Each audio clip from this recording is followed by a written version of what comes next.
Всем привет! Меня зовут Марина, и вы на канале Russian Language Club.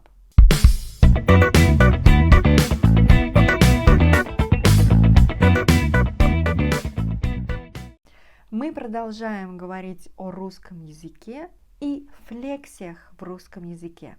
Предыдущее видео вы можете посмотреть здесь. Русский язык – это флективный язык, поэтому слова изменяются по родам, по числам, по падежам и так далее. В русском языке много разных суффиксов, префиксов, окончаний.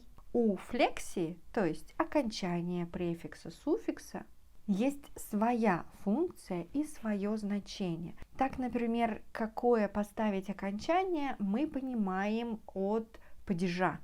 Да? Какой падеж мы хотим сделать. Или мы понимаем от числа, от рода. Суффикс, префикс, у суффиксов и префиксов примерно то же самое. Но у суффиксов и префиксов немного другие функции, но они тоже есть. Сегодня в этом видео давайте остановимся на префиксе, на префиксах пере и пре. Например, слова переехать, перебраться, перенести, перестать, перечитать, перезимовать и другие. Таких слов правда очень много в русском языке. Давайте вместе разберемся с основными функциями префиксов, или по-русски мы называем это приставки, приставок пере и пре. Итак, конечно же, в первую очередь это направление движения, направление действия через объект. Например, переехать через мост или просто переехать мост, перебежать, перепрыгнуть, перешагнуть. Не переходите улицу на красный свет. Эта река очень широкая, ее нужно переплыть. Перемещение из одного места в другое. Перенести, переложить, перетащить, перебросить, перелить и прочее. Можете передать цветы от меня. Перемещение цветов от меня к другому человеку. В каком году вы переехали в Москву? Пересядьте, пожалуйста, на другой стул, поближе к окну. Дальше. Совершение действия повторно, еще раз, но не так, как раньше. Перечитать, пересказать, переименовать, переодеться. Эту книгу я перечитывала раз 10. Вы знаете, сколько раз переименовывали Санкт-Петербург? Он переспросил меня, так как не расслышал ответа. Перерыв в действии, разделение на части. Прервать, перепилить, преодолеть. Он с трудом преодолел свои страхи. Машина перегородила нам дорогу. Извини, ко мне пришли гости. Я должен прервать разговор. Сколько у меня еще времени? Хорошо, 5 минуточек, да. Хорошо, 5 минут я выхожу. Вот только что сейчас прервали запись этого видео. Длительное взаимное действие.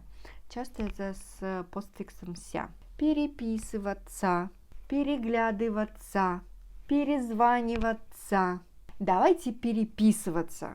Нам есть что сообщить друг другу. На уроке дети не только переглядывались, но и перешептывались. Следующее. Интенсивное действие и иногда нежелательное. Переволноваться, переболеть, перехотелось. Люди на остановке перемерзли, пока ждали автобус. Кажется, вы сильно переволновались на экзамене. Превышение нормы. Много, больше, чем нужно. Переоценить, пересолить, переборщить, перепить, преувеличивать, преуменьшать. Я снова пересолила суп. Результаты теста превзошли наши ожидания. Почему вы всегда преуменьшаете ваши достижения? Следующее. Превосходство, преимущество.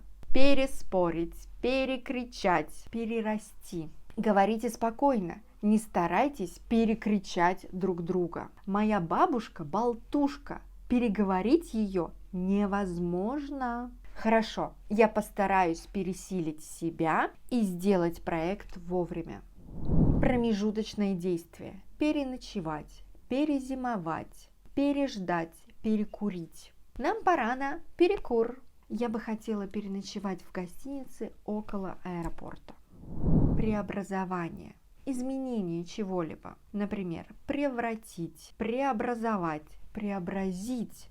За последние годы Москва сильно преобразилась. Актера превратили в зомби. И еще одно значение – это сделать что-либо слегка, не в полную меру. Перекусить, перемолвиться. Может, перекусим вечером? Мы успели перемолвиться парой слов перед собранием. Обратите внимание, что иногда несколько значений могут идти совместно. Вот основные значения префикса «пере» и «пре» в русском языке. Основные, то есть это не все значения. Как вы поняли, префиксы «пере» и «пре» очень популярны в русском языке. У нас много слов с этими префиксами, и значений тоже много. Вот и все. Давайте общаться в социальных сетях. Подписывайтесь на канал Russian Language Club на YouTube, чтобы не пропустить новые видео о русском языке. И можете поддержать проект Russian Language Club и русский язык на странице Patreon. Пока-пока, до скорой встречи!